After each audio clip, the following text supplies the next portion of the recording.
Hey everyone, and welcome back. It's Julianne here, and today I'm creating this almost one layer birthday card where I created my own background using a variety of newer and older products that I had in my craft room. For my card today, I'm going to be using the birthday stamp and coordinating die set from Honeybee Stamps, the Thankful Flowers from Simon Says Stamp, and the Hug Sentiment stamp set from My Favorite Things. So let's get started. I'm going to be starting out my card today by trimming down a piece of Express It blending cardstock, since I do plan on doing some Copic coloring today. I'm going to be creating my own background for my card, and to do that, I'm going to be stamping the large floral found in the Thankful Flower stamp set with some Memento Tuxedo black ink, and I'm going to be stamping that floral image throughout my background, making sure that I move it as well as my cardstock into different positions so that it's not the same part of the image on each side, since pattern paper wouldn't be like that. Once I had my background panel filled in, I decided that there was still a lot of open spaces, and I wanted to add something in there. In the Thankful Flower stamp set, there are 2 sets of dot clusters included in the stamp, so I stamped a few of them throughout my background, again using that Memento Tuxedo black ink.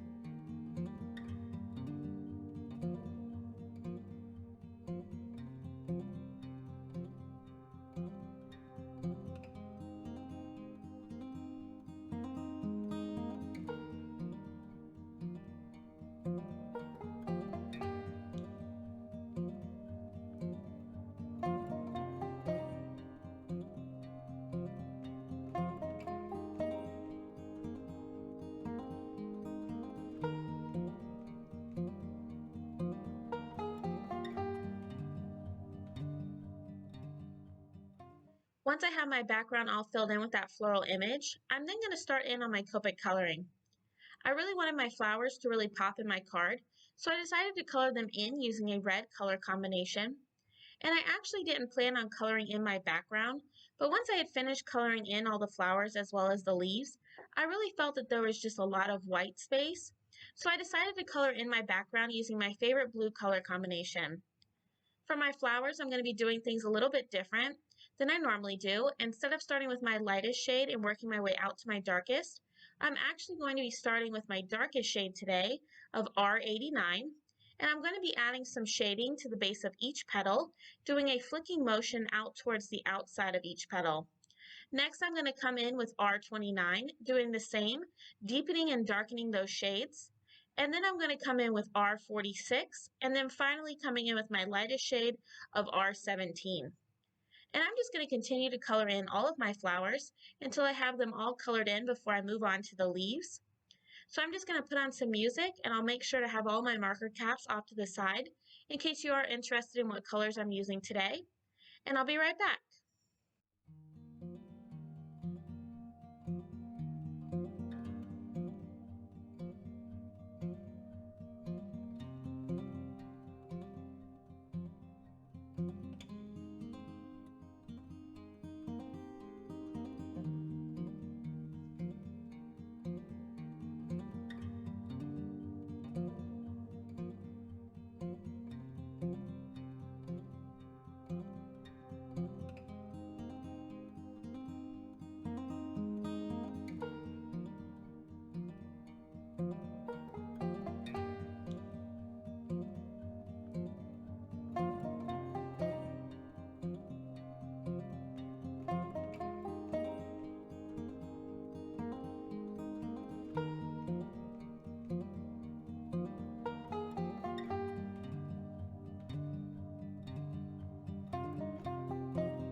Once I had finished all of my Copic coloring, I then moved on to assembling the rest of my card.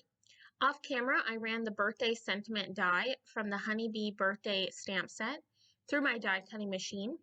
This die set, like many others from Honeybee stamps, comes with a total of 3 dies. You're going to get the scripty die, the shadow die, and then an additional shadow die that has piercing. For my card today, I'm only going to be using the scripty sentiment die that you see here, as well as the first shadow die. I ran the scripty die through my die cutting machine twice out of black cardstock and once out of gold mirror cardstock. And using liquid adhesive, I'm going to be adhering all 3 of those layers together in order to make my sentiment have some dimension. The shadow die I ran through my die cutting machine with vellum. I like doing the shadow die in vellum when it comes to cards like this where I've spent a lot of time on my background. That way you can still see through the vellum, but it still helps the sentiment stick out from my busy background. Next, I'm going to be adding a sentiment to the inside of my card. And for that, I'm going to be using the Hug Sentiment Stamp Set from My Favorite Things. The sentiment that I decided to use today reads, "Hugging You with My Heart." And I'm going to be stamping that with some more of that Memento Tuxedo black ink from earlier. Once I have my sentiment all stamped out and ready to go, I'm then going to be adhering my background panel directly to my card base, which is A2 size, using some more of that liquid adhesive. I do prefer using liquid adhesive to adhere my cards together, but you can definitely use an adhesive runner if that's what you prefer. Next, I'm going to be adhering my birthday die cut sentiment directly onto my background using some more liquid adhesive. And when I add that to the back of the vellum, I'm going to be making sure that I only put it where the scripty sentiment is, so that way you can't see the adhesive. I did stamp and white heat emboss the sentiment happy onto some black cardstock, and I'm going to be popping that up onto my background, but this time I'm going to be using some foam adhesive to give it a little bit of added dimension as well. To finish off my card, I did add some white highlight detail to some of my flower petals, as well as adding those highlights to the centers of each of my flowers. And here I'm just going to be using my Wink of Stella pen to add in some glitter to some of those flowers as well. And since my card already had a lot going on, I'm not going to be adding any sequins today. So once I'm finished with my Wink of Stella pen, that's going to complete my card. I want to thank you all for stopping by and spending some time with me. I really do appreciate it. If you liked this video, make sure to give it a thumbs up, as well as subscribe for even more card making ideas. All of the supplies I use will be listed and linked down below in the description if you are interested. And as always, I hope you have a wonderful day, happy crafting, and I'll see you next time.